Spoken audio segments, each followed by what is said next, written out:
Renault Symbioz. The one I'm showing you today has 160 horsepower under the hood. It has a new engine, the fuel consumption, it's not afraid. We're going to test it as it should be. Renault Relay, the Shine, the Hybrid. Each model looks alike but is different. You have the choice, but you don't believe it.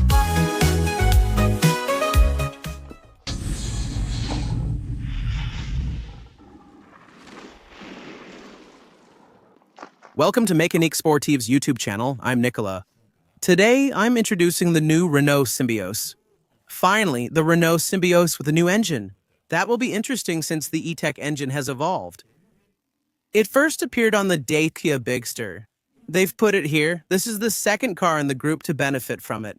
We're going to look at the changes. Now, it's moving to a 1.8 liter. It's been rebored with a slightly different cylinder stroke. And above all, it now goes up to 160 horsepower, so we have the E-Tech 145 and the E-Tech 160 here. Normally, this should be more interesting. As usual, we'll take various roads. You'll see, I'm going to hit a lot of traffic jams, and at the same time, I'll take you to the countryside. Small roads, dynamic driving, highway, and so on. On that mix, this will really give us a real idea of the fuel consumption of this new engine, rather. We had already tested the Symbioz when it was released. I made several videos about it, and now, for me, this engine, I think it's the most interesting, and being the latest, it includes all the new features. If we quickly review the features, it's 4 meters 41 long, 1 meter 80 wide without the mirrors, and 1 meter 57 high. So now, in terms of engine options, we have the E-Tech 145 and this one 160. Both are still available. The weight is around 1,500 kilos. The advantage of this Symbioz is that it's a capture, but with a much bigger trunk, it's longer, and offers a lot more cargo space. We have 492 with the floor and 624 if you go all the way, and up to almost 1,600 liters with the seats folded down, which offers much more space than a capture. Remember, the capture was restyled, but kept the same front and interior. Here, we have a larger trunk and nearly 17 centimeters of ground clearance, letting you drive on paths like this. In the countryside, just about anywhere. We'll test the comfort of the suspension and the handling. Like I said, there are several trims. Evolution, Techno, Iconic, and the Esprit Alpine, which is the one I have today. Esprit Alpine is the premium model, with all the highest trims, the best seats, the best interior, the most style, and so on. It comes in 7 colors. Here I have it in red, which we know well as flame red. There was a new blue that appeared on the Symbioz, which is quite nice. I would take it in blue. I think it fits better. Otherwise, it looks too much like a Megane. Let me know what you think. Still pretty stylish in red. Most importantly, we have the solar bay roof. That also makes a difference. So it's really positioned between a Captur, which is 4 meters 22. So shorter, right? 4 meters 41. Just as a reminder for this one. And an Austral, which is 4 meters 50, 10 centimeters longer still. It might really be the smart choice to make between the Captur and the Austral. The Austral stands out with superior soundproofing, finish, and power, plus 4-wheel steering. It's truly a different car. We also have features from the previous Captur here, such as the center console. So we're not necessarily on the very latest either. When the Symbioz came out, they had already used the new systems on the engines with the e-save, which actually allowed for less frequent revving. Here too, with the new engine, they're refining everything further. The engine mapping, and we'll see, it was announced at 4.6 liters for the first E-Tech engine. We'll see how this one performs in all conditions, especially on a mixed route. To take a quick spin again, I'll take you along to rediscover this car. So here, the front end, the half-diamond shapes for the lights here, you can see the large air curtains which help with aerodynamics. And these half-diamonds, of course, are 100% LED at the front. We also have cameras here. You can see them this way, this new way of designing the bumpers and the grills. All the plastic parts. So this is painted in several steps. You can see it's pretty nice. The hood is a bit curved, which still looks like the Megane. You can really recognize the Renault identity, which is going to evolve a bit more. By the way, the Clio 6 should be arriving soon. It should be announced in Munich as planned. On the side and the Symbioz, I like it because it really has a bit of an SUV look. The rear end is straight. On the Esprit Alpine, you always see the Esprit Alpine badge. What I love about Renault is their paint. It's really beautiful. Look at the sparkles and everything, it's pretty nice. But then we have some pretty basic plastics here, though. And the wheels, the biggest ones you find here with the same style as on the Renault Austral. Pretty nice. We've got good Michelin tires on it, the E-Prime at C2. So normally that's pretty good for fuel consumption, and it's supposed to have good road grip. Of course, we'll test it, so it's 225/19. On this trim. On the side, we have the side skirts, a little black trim right here. All the surrounds are black, no chrome, as you can see here. Fridge-style handles at the front and rear on this side. The fuel cap. And this really cool Symbioz look with this SUV style. The little E-Tech badge, so we won't know if it's a 145 or a 160. And the Symbioz right there. So with this new lettering, pretty nice. And on the back, the full rear. It looks like this. So you can see that the colors change a little bit on camera, but in reality, it really stays red. We don't really have too much of an orange tone, as you can see on camera. Rear view camera as well, and all LED on the back. Tinted windows, small wiper, the antenna that comes from up there. You can see that it's quite well designed as well. There's a plastic bumper and a gray section. Stands out a bit there with basic plastic and a few stylish finishing touches. And on the sides here, you can see it's a bit rounded. And on the top, there's a strong line there, a bit of a design touch. In short, something relatively stylish but simple. And you can see, for example, a little detail right here, where they worked on the design and the large solar bay roof right here. That's what really makes the difference when it's open. With some contrast, you can clearly see the car's shapes. It's pretty nice. Feel free to let me know what you think about it. The trunk, I haven't shown you the trunk. Here's what I know. The trunk is the most important part of the Symbioz. Also, as you can see, it opens electrically. There you go. It's completely dark in there. So you can see the floor here that you can lift up, and there's still a lot of space underneath. And can we have emergency holes? No, it looks like we just have a small tire repair kit. Actually, we have the tire repair kit here with the marking ring. You can see that it's even well painted here. It's rare to see such a nice finish. So here, and we must have the battery sheet underneath right here. So we'd still have some space, plus this on 2 levels, which makes it easier to store what we need with the loading threshold that's about at this part here. Made of wood, so it looks hard. I'm not sure if it's wood or plastic with the carpet, and we have a 2/3 bench seat here. 1/3. A hard shelf here, and we'll also see a little advantage, so we press the button up there. I don't know if you noticed, but here it stops even though I keep pressing the button. Now when I open it, it will come to that height. Actually, it has memorized the position. That's, for example, if you're not very tall, hop. And if I open it now, look, it won't go higher than that. Whereas normally it can go all the way up. And you can save it this way. That's Nico's little tip. There you go. It's just to show that it remembers. In the back seats, this will be interesting since there's plenty of space. Compared to a Capture, we've got fabric everywhere here, this part too, since we're on an Esprit Alpine trim with white and blue stitching. It's pretty well finished. Up there it's plastic, and down below it's pretty basic plastic. But there's a little trim here, plus at this part, fabric, door sill like this. A small mat specific to this Esprit Alpine version with blue stitching. You can see that we have a central tunnel. And look, we mainly have rails because the rear seats slide about 20 centimeters. So, it would be necessary that I'll put this down. I'm afraid the camera might fall. The goal isn't to break the camera again. All right, I'll show you again when I'm sitting inside. Here, the seatbelt with the blue Esprit Alpine. You can see it's fabric with a kind of fake leather here, which isn't real. We're trying not to kill animals anymore. Now inside the car, here are the headrests. And the center one, you can see the 3rd seatbelt right here.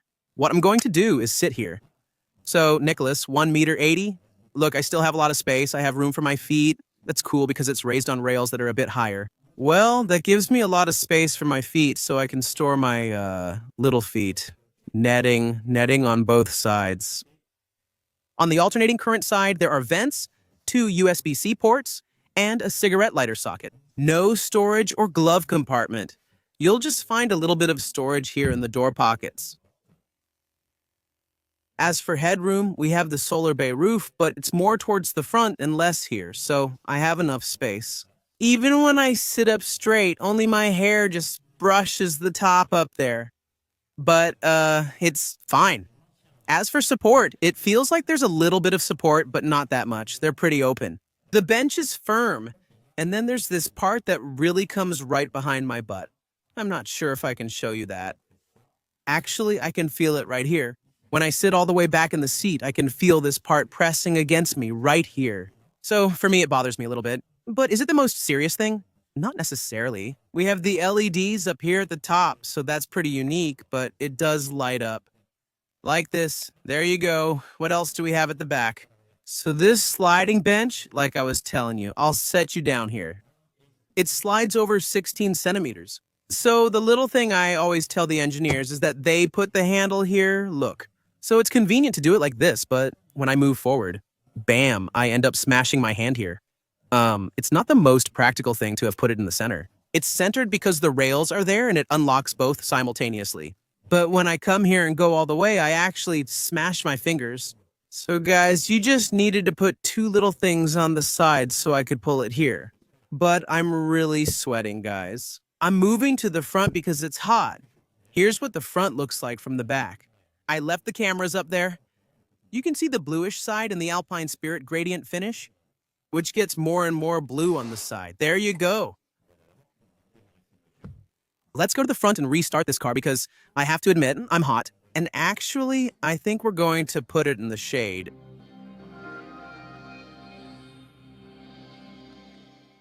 I love that every time. Hop. Oh yeah, the front seats are electric. I didn't show you the seats because I wanted to start the car quickly. I'll do it now. I left the card outside since it locks itself otherwise. All right, you need the card inside the cabin. The air conditioning, please. Yes, some cool air. So the Renault steering wheel here, which we're starting to get familiar with. On the left, you have the driving aids with adaptive cruise control, lane centering, and so on. You can choose your mode right here, so you can see adaptive cruise control, limiter, off, or direct assist, so with all the assists right here.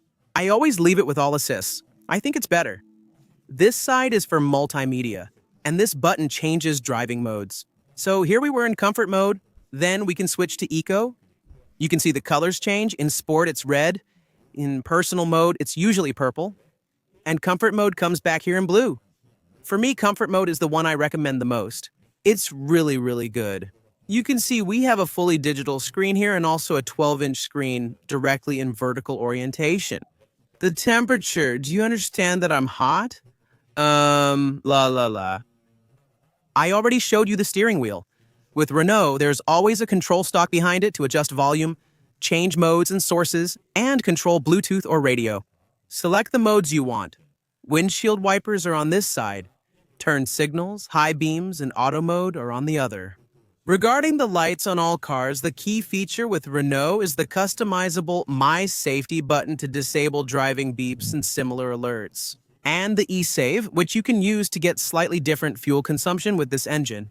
Honestly, I rarely use it, and just let the car adjust the lights up or down. Depending on whether the car is loaded or not, there's a vent here and there are two more in the back. The screen, and one that's also at the end, and the small button to start the car is here, along with this little fabric section that's quite pleasant. And this button, in terms of texture, is pretty nice. And I start the car here. The screen there, you can see that we have more or less buttons up there for the passenger. Otherwise, I control the volume directly with my lever behind the steering wheel. Hazard lights and vehicle locking are here. The alternating current controls for warmer or cooler are here, and the car has only one climate zone. More ventilation here. Oh yeah, that feels good when it blows like that. You control the alternating current front and rear defoggers, auto mode, and air recirculation directly on the touchscreen. Set it to max to cool down. Where can I get ventilation and turn off the alternating current? I won't do it here if it's hot, using the touchscreen we're now used to in the group. For example, we have maps here since it's Android Automotive. Now what's great is that you can see we have live traffic. just like Google Maps on your phone. And that's definitely a real advantage. You can also search as usual, and you can connect your account to get the searches you had on your phone. The car settings are here with the little car icons. We have the menus here with the apps you can download. You can have CarPlay and Android Auto, of course, wirelessly. Music is here in short, and the home button is right there. You have everything you need in this car anyway. Lower down, there are two USB Type-C ports here, a 12-volt socket, and a place to put your things, like I did here, for example. The gear shift. Park is here when you're stopped. When I want to drive, I pull it towards me. Unfortunately, nothing lights up here, but I can see on the dashboard it's in D. Pulling it again switches to B, the brake mode, which helps recover more energy downhill or even in the city. Neutral like this, and all the way back for reverse, and that activates the cameras. But the cameras, let's be honest, they're, I'll say it, terrible. Honestly, it looks like a backup camera you'd buy at, Norauto on a Clio 1. Seriously, the quality is terrible. Honestly, it's not even video graphics array quality. It's really a shame, especially in a car at this price. It's a shame this could happen in 2025 or 2026. Parking. A little lower down, there's still a bit of storage space here with things that grip. And this is the spot, the place to store your key, because we still have the key from Renault. The handbrake with the auto hold right here. And double cup holder right here, which will let us put our cups. And an armrest here that moves back and forth with the Alpine Spirit stitching. The Esprit Alpine seats look like this. You can see the little Alpine badge. A bit of Renault flair. It's not the blue, white, and red. Typically, there's a French flag, but maybe it still resembles the usual Renault style. The seats are like this, so we have good support in the front, though. Fabric here and this synthetic leather on the side, which is actually quite soft and feels pretty nice to the touch. And even visually, it's very nice. Something flat here, and it's also well padded on the sides to provide good support. Next, the glove compartment. Here we have a really deep glove compartment. That's nice. You can fit two large 1.5-liter water bottles here, which is practical. On the Esprit Alpine trim, there's a gradient from dark blue to a lighter blue there. Here, everything is padded, and here it's fabric. In short, what you see and touch here is pretty pleasant. But maybe the only downside is this plastic here. We know these mirrors. They've been the same as the captures for a long time. And up top, I have a Harman Kardon sound system today with pretty good audio. And then everything's padded as I mentioned. Up top, we find the mirrors, so frameless. And they're also electrochromic, so they'll automatically tint at night. Up there, the lighting plus the roof for the solar bay. The lighting, I touch it. It's not touch sensitive, and there's the Save Our Souls button. The solar bay roof, you probably know it already if you follow the channels and so on. So I can make half of it opaque or clear. So here you can see that little by little. It's basically liquid crystals in the roof. There you go. And here, for example, I can take it a little bit further. And so this time it's transparent. So here we can see the sun. And for example, if I don't want to see the sun anymore, I make it opaque and you can see that now the sun is well hidden. And honestly, it really makes a difference, especially on a day like today.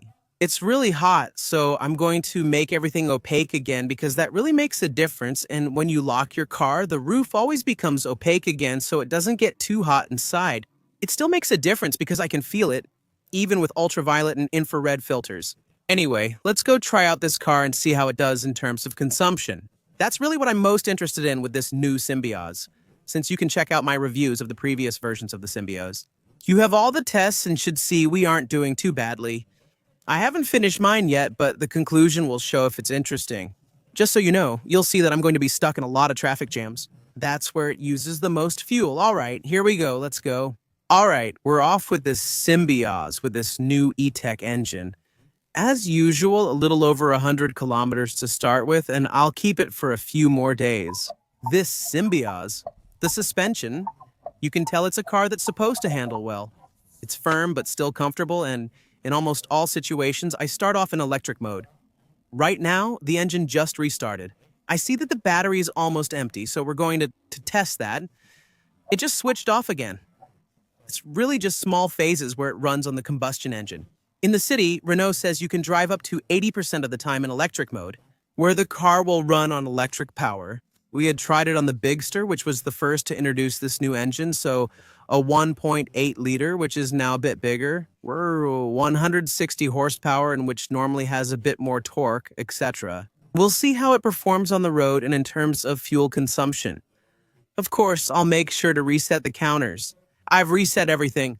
The tank is full and the car shows 830 kilometers of range, but I won't drive that far. We're heading out for about 100 kilometers to see how it goes. We're in Boulogne, heading to Fontainebleau, then back to the 91. This is just a quick test today, then we'll continue. I also just noticed I broke my camera's glass part. Too bad. I'm also going to activate my auto hold, which lets me release the pedal, and honestly what's great is that it's comfortable. The engine is almost never running. The alternating current is still on though, and since we have a pretty big battery, it also lets us stay stopped. With the air conditioning running thanks to a large enough battery, it doesn't have to restart all the time like the more advanced micro-hybrids, for example, the Stellantis group.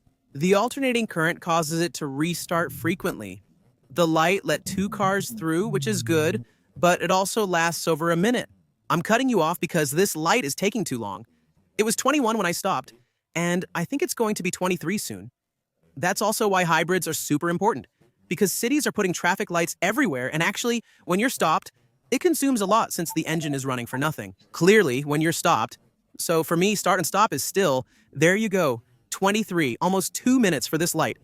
So 2 minutes with an engine running is totally pointless. So all these new hybrid technologies, I think they're really great. And whether it's for small cars like this or even really big cars, now even McLaren, Ferrari, and so on are making hybrids. I think it's super smart, especially with these big engines. Look, for example, right now I'm in electric mode. It's not moving too fast. The goal isn't to consume much, and it's more interesting in electric mode, especially since you don't need to recharge it. Whenever I hit traffic jams, always common in the Paris region with constant construction and traffic, estimated time in traffic 7 minutes. Great, we're happy. All this just to go 200 meters. I don't know if you can see, but there's just the bridge over there. A little trick, but clearly hybrid technology is still a big advantage. There, it started up again, 15 seconds. It shut off again. It just recharged the battery a bit so I could wait here for a little while. What do you think about a simple hybrid like this, not the plug-in one? The plug-in is good too for those who always charge at home. But in this case, honestly, it's just a way to transition to fully electric. Or for those who want to drive electric every day and occasionally have long trips to make, but for me, this is the best. It avoids carrying an extra 150 or 200 kilograms with the batteries and so on. Clearly, the e-tech like this, you'll see, in my opinion, when it comes to fuel consumption, we're going to be good. We're going to be at the top. As usual, all types of roads. We're not on a holiday departure day, fortunately. But it's going to go well. I love this comfort. There you go, and it starts again. For example, I just touch the pedal and it moves off gently. We brake smoothly, we stop. It's smooth. With auto hold, we're pretty comfortable. We can also turn on the driving aids in traffic jams. But when it's like this, I prefer to do it myself. Will I be lucky and make it through the light or not? Oh no, it turned red again. Well, that's great. 700 meters in 10 minutes. I just love the Paris region. I swear, I really want to leave here if only you knew. It's a shame I can't try all these cars somewhere else because actually all the cars are in the Paris region to pick them up. Well, we're going to wait a little longer. Honestly, when we're really stuck in traffic like this, we still use up a bit of fuel because we're not moving at all. It's really about the mix, but if you do this every day, if you live in the city and you stay in the city, always stuck in traffic like this, get an electric car. That would be the best. Because here, the engine will still start from time to time. But the electric car will be more advantageous if you drive in the city. And honestly, it's been... I left 20 minutes ago, so in 11 minutes, I still haven't gone more than 700 meters. Clearly, a fully electric car would be 1,000 times more interesting. For example, a Scenic from Renault, or a Renault 5, or the Renault 4, which is really great, honestly, which could be compared to this Symbioz in a fully electric version. Now it's running. Come on, the engine starts up a little and recharges the battery a bit. Now it's running, it feels good, we've gone over 2 kilometers per hour. Come on, what we're going to do is, on top of that, we're coming up to a big hill. Every time I brake, it switches back to electric. I don't know why he's braking. Well, yes, sir. It would be nice if you stayed in your lane, please. We're going up to 70 here. We're accelerating again, pretty strongly. We'll see how it goes because we know that the E-Tech was known for sometimes revving quite high when going uphill. And normally Renault has worked on that quite a bit. So now it's 70. Okay, thank you. So now I'm going uphill at 70, but I don't have a tachometer. That's the thing that always throws me off a little bit. You can feel that. Well, it's enough. The engine isn't struggling too much. It's just revving a little high, but not all the way up like it used to be sometimes. And we're going to accelerate again afterwards, so it's still going to be uphill. It's going to go up to 90 now while staying at 70. Oh yeah. A big bag of rubble just fell, and we're going to go up to 90, normally just after the turn. I see people who are almost stopping. Okay, 90 here, let's go. I'm accelerating again. Yeah, it's doing pretty well. It accelerates strongly, the engine revs high, but then it still shifts up compared to before when it would really drop gears and stay super high. We don't have paddle shifters on the steering wheels, so we can't change gears ourselves. But what is he doing? He must be on the phone again. Come on, sir. Stop messing around. I would have liked it to shift up another gear here, for example, but oh well, let's move back to the right. I'm activating my driving aids here, so what I want is drive assist. Identify main ideas and condense sentences. Maintain original speaker's perspective. Preserve all proper nouns and locations. Ensure the meaning remains unchanged. Keep grammar correct and output concise. Here's the shortened text. That's the first one. Now we're back on track. It's downshifting, aiming for electric mode. While the engine ran, it recharged as we went uphill. And now we're on flat ground, electric mode, then back to thermal. So basically, don't ever worry about what the car is doing. Just let it do its thing and it'll be perfectly fine. I have all my driving aids, lane centering, etc. You know me, I love that stuff. It's a huge plus in daily life. There's a lot less stress. That guy over there is really dangerous. I'm going to try to overtake him. There's a motorcycle coming up pretty fast. He's really driving recklessly. Let's overtake because this guy's really doing anything and everything. Oh yeah, he's on the phone, of course. I knew it, phone in hand and all, just messing around. It drives me crazy, it drives me crazy. So the guy was driving too slow and now he's speeding up again. And he's happy, he's laughing. You drive me crazy. People like you drive me crazy. And now he's speeding. And now he's overtaking at full speed on the right, way over the speed limit. Ah, that's great. 90 in electric mode on a flat road, great. Very little noise. I can hear a bit of what's happening outside because it's not a high-end car, so we don't have laminated windows and so on. But it's still pretty pleasant. Now I'm about to hit a traffic jam and it's making me take a crazy detour. So I still keep my foot close to the brake. Even though the car slows down by itself, I still trust it quite a bit, except in real emergency situations and so on. Cars actually handle themselves pretty well these days. It's telling me to take a little detour through the city over there. Well, why not? I don't mind driving a bit in the city. Because I think, yeah, otherwise there's going to be a huge traffic jam. It's making me go around over there because it's blocked here, it's not moving. Here it looks like it's here. Ways and its little detours sometimes. It's still pretty surprising. Let's try here. I'll stay here. We'll see. It's really at a standstill. It's noon. Seriously, guys. And now, re-elect for all these little phases like this. I'll catch up with you a bit later because this isn't going to be interesting. Now I'm in the city. It's rough here. The roads are damaged with many manhole covers sticking out. You can still feel some firmness in the suspension. It's not crazy. There we go. Let's let people pass. There's a crosswalk in a turn like this, a bit dangerous. You can feel the torque and the power. The 160 horsepower is present, but it's mainly very torquey, which helps regain speed quickly. Whoa, whoa, whoa. Yes, sir, that's right. Everyone's agitated today, no idea why, and this guy is blocking the road. We'll get there. Loading route, there's a better route. Okay. Oh yeah, now it's making me do something even crazier. Wow, it's making me go through the city like never before. Well, it's fine. This way, it really lets me give you a proper test. There we go. The steering feels pretty nice. It's light, but you still get a bit of feedback. It's making me discover this city. I don't even know where I am here. Clamords, I think. Something like that. It gives me a chance to talk to you about the Solar Bay, which is tinted right now. And I have to admit it works pretty well because it's 31 degrees outside. It's 1 o'clock, so the sun is right above me, beating down on my head. Well, it definitely does the job, and if I open it, I can feel the difference right away. I'm going to leave it closed. So it's not a real shade or anything, but it really blocks out the sun. And it's really nice because when you're stuck in traffic in the blazing sun like this, it's a real advantage. And you can see that the back seats and everything aren't really in the sun, but if I open everything up, remember, it's just something electrochromic. You can see that it lights up a lot more right away. You can see the sun gradually coming in. It really makes a huge difference. So what I'm gonna do is keep everything closed. It'll be much better.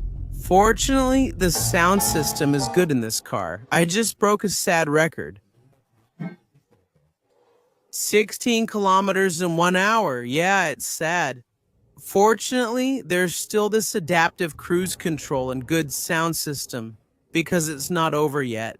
Each minute that passes adds more time to my GPS. Do people really do this daily? How do you manage those who leave at 8 and return at 5? In these conditions, it's tough, huh? But I do have an average, which is great, of 6 liters per 100 kilometers. That's really not bad. Long live hybrids. And this E-Tech really does the job well. Well, after almost 2 hours in traffic jams, I haven't even crossed half of the Ile-de-France. Here we go, it's moving. So now I'm on the A6 highway, which is actually going to close soon. Well, they decided, hey, mid-July. Between July 15th and August 1st, let's close things down. People are going on vacation and all that. Well, it's going to be funny. Now I'm at 110. The car's finally moving, tires spinning faster. The average drops immediately when we start, and we still get some electric phases at high speed, even at 130, which is a little further ahead. But right now, it feels good to really be able to drive at 110. 110 is pretty nice. There's some wind and light rolling noise, with the engine barely audible. At 110, wind noise dominates, while at 90, rolling noise is slightly more noticeable. Here, we hear more of the wind noise. It's not super loud, but that's what you'll hear the most. We're going to overtake here. We know the engine is running, we know it's there, but it's not really any louder than that. And here, for example, it has almost fully recharged the battery and I switched to electric vehicle mode. Pretty cool, and now there's going to be a downhill, so it'll stay in electric because it needs much less power. So even at high speed, this car is going to be interesting. And especially now that we're driving, well, we're going to start lowering the consumption a bit, but getting around your area just in traffic jams is really not bad because we were really stuck in traffic and the alternating current was running, because it's still 31 degrees in full sun. Imagine 31 degrees in full sun, between noon and 2 o'clock. That's when it's hottest, and I find that really interesting. Now, with every kilometer, the average is dropping a bit. I just went down to 5.6 liters. Now, the engine restarts because we're going uphill. Honestly, at 110, the engine stays at low revolutions per minute, and there's still some battery left. So the battery still helps out, and that's pretty interesting. You can see they've really made an effort with the engine mapping, and that's great. What surprises me is that I'm still at 110 even on flat or uphill roads, and the car remains in electric mode. That's impressive. It runs on electric even more often than previous E-Tech models. Now it's getting interesting. The speed limit is 130, so I set cruise control to 130 km/h. The car accelerates and the combustion engine restarts, downshifting if needed. Oops, I accidentally set it to 140. My mistake. 130 kilometers per hour. Now I can hear the engine a little more, so I'll see if it's going to shift down again or not. The wind noise is starting to become a bit more noticeable around the mirrors and on the sides. But what's nice is that the roof is really well soundproofed, so I can barely hear anything. It's actually pretty good. The engine makes a little bit of noise. Actually, it's a bit of a mix between the engine, the wind noise, and the road noise. So everything is more or less at the same level, let's say. Maybe the engine is a bit more noticeable, yeah. But honestly, it's not unpleasant at all. If you put on a bit of music, it covers all that up. And the soundproofing in this Esprit Alpine trim is really pretty good. Yeah, it's pretty good. The seats have been supportive the whole time. They're quite comfortable. The driving aids are still great as always. Now, my average is 5.7 liters, but you should know that on the highway, you'll use a bit more. The hybrid is great, up to 110. Even on the highway, it's actually great compared to a lot of other cars. I actually did the test with the Bigster on the highway with 200 kilometers of highway driving. Feel free to check out that video. The Bigster is slightly larger. I don't recall the consumption figures, but it was really good. I was genuinely surprised by this new, very efficient engine. And we'll see how it goes with this hybrid because in the end, I'm going to continue my loop and everything. Yeah, I really hesitated to cancel because there was a lot of traffic. But I told myself, come on, I'll do it for you. That deserves a little thumbs up and a comment too. I'm counting on you. All right, I'm getting to my usual route, which is really rough. As for the suspension, how does it feel? It seems to absorb bumps pretty well at high speed. It's still pretty comfortable, which is nice. Just like this, it feels comfortable, but as soon as I turn the wheel a bit more sharply, the car seems to have good agility. That actually seems pretty cool. Oh, there's a car coming. I'll pull over properly. Yeah, gotta avoid getting the car dirty. It's still nice and clean. There we go, and as always, when stopped, it's electric. The alternating current feels great because it's really hot right now. You're welcome, ma'am. It's my pleasure. And let's get going again. I'm in normal mode, in comfort mode, but it accelerates well. You can feel the torque. You can feel the power. The engine revs pretty high before shifting gears. It's actually quite pleasant, even with quick acceleration like this at high speed and on rough roads. It's pretty good. It's still a good car. There we go, a little splash through the water jet. Not bad. The car handles well. It leans just a bit to keep some flexibility and comfort, but at the same time, it stays stable. In the Alpine seats, I'm pretty comfortable. Big bump there. It's a mix between comfort and a car that's a bit sporty. Let's try to get onto my little open road.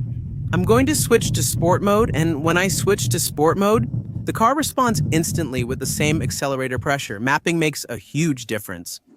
Since this road is empty and closed, we can test 0-100. I'll use auto hold. Here we go. It starts smoothly, then accelerates. The engine still doesn't rev up. It's a lot of electric at the start. 70, 93, 100. You can see that's more than enough. Hard braking from 100 to 0 as usual. It brakes pretty well. The car stays stable and handles nicely. The anti-lock braking system does a great job. Really top-notch. I feel safe and it seems pretty light. It's quite pleasant. It didn't dive too much, even though you can tell the suspension is really, like I said, a mix. But I feel safe, and the braking is pretty effective. What's funny, especially as you saw during acceleration, even though we're in sport mode, I'm going to switch back to normal mode so it doesn't push the gears too much. Even in eco mode, I'll give it a try since I've used comfort mode so far. There's a noticeable difference, even in eco. I really have to press the pedal hard to accelerate. On the other hand, in sport mode, it's very dynamic. There's a lot of response, and it clearly makes a difference. A quick drink stop. I was at the end of my rope. A bit of refreshment. It's 32 degrees here. It's rare for it to be hotter in the countryside than in the city. I left my house at 9 o'clock by car. I've been driving since 9. It's 2:30 now, non-stop in the car. I'm getting to my favorite little road. We're going to switch back to sport mode here, where we often test cars in a more dynamic way. All right, let's see what it's like. Oh, that's not bad. Oh, that's actually really not bad. It holds the road well. Yeah, it actually holds really well. I'm quite surprised. I'm actually very surprised. Slight understeer. The car doesn't lean to the side. It's pretty impressive. We've got powerful braking, good grip, very pleasant. It goes well from left to right. We've got more than enough acceleration. Impressive. We're not going to go too fast, obviously. There's no point. It's not a sports car. But, in the seats, I'm well supported. It really holds up well because, honestly, I'm pushing it pretty hard right now.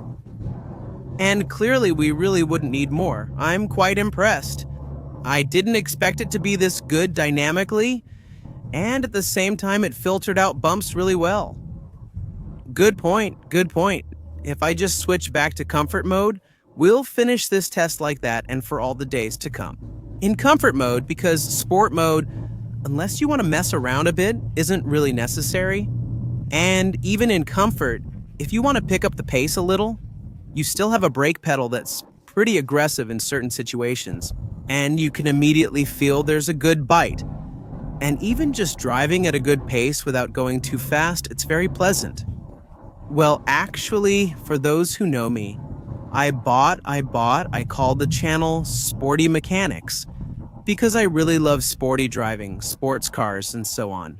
But honestly, the more time goes by, the more I like this kind of car where it's pretty relaxed and dynamic at the same time, where you have this mix of daily comfort. It's easy, it drives well. You can pick up the pace a bit and do all that safely, and if I need to drive a little faster, well, I can do it because, let's be honest, having a bit of excitement, driving fast, breaking out of your daily routine and traffic jams, it always feels good. It's good for the heart, for your health, for your brain. We love it because it gives us a little extra dose of adrenaline. All right, let's continue, and we'll do a little debrief. Here I am, back up north, in Ile-de-France. So I've done 112 kilometers since this afternoon. It's nearly 4 o'clock, so I've driven a lot. The average dropped to 5.3 liters since I was in heavy traffic at first, then mixed with highway and national roads. On the 130 km/h stretch, it went well. Plus the dynamic side, 0 to 100, and so on. 5.3 liters is actually pretty interesting. So what I'm going to do is reset these consumption stats to 0 to really see what it gives when things are running a bit smoother.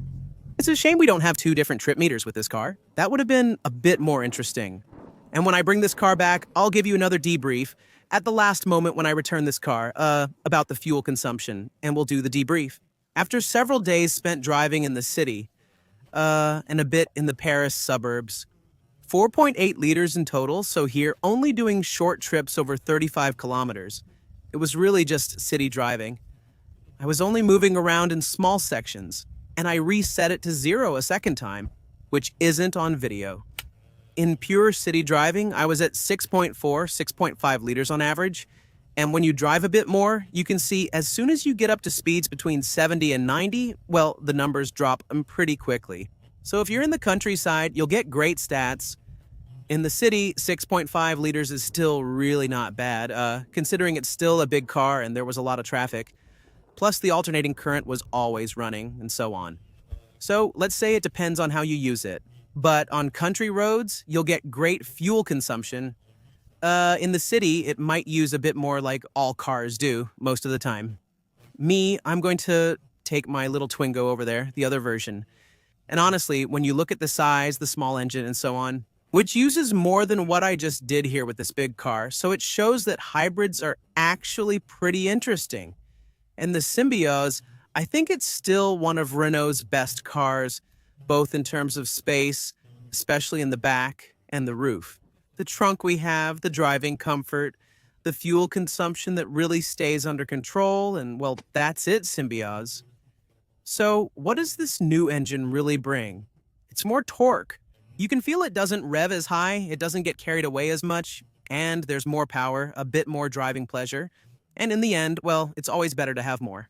So the 145 horsepower version was already doing a really good job. I don't know if, in terms of fuel consumption, there's really a real difference. If you can afford it, go for the 160, it's always better.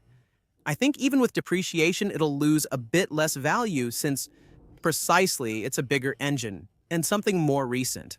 If you don't need the 160, the 145 will already do the job very well. The only advantage of the 160 is a bit more torque, especially if you often drive loaded with kids or with a full trunk. That will be a little extra, I think, to help the engine a bit. Anyway, Symbioz hasn't changed much beyond that. It was just a new engine. Everything else is the same. By the way, now I'm going to pick up a Renault Symbioz. I don't know where it is. It must be nearby. The next video after this Symbioz will cover the Symbioz, letting me compare fuel consumption and see the real difference between this 160 horsepower Symbioz and the 200 horsepower Renault Symbioz. So don't hesitate to subscribe and follow the channel, and I'll see you soon for more adventures with lots of cars or motorcycles. Although this year, I haven't done any motorcycles. Did you like the motorcycles? Alright, see you soon. Bye.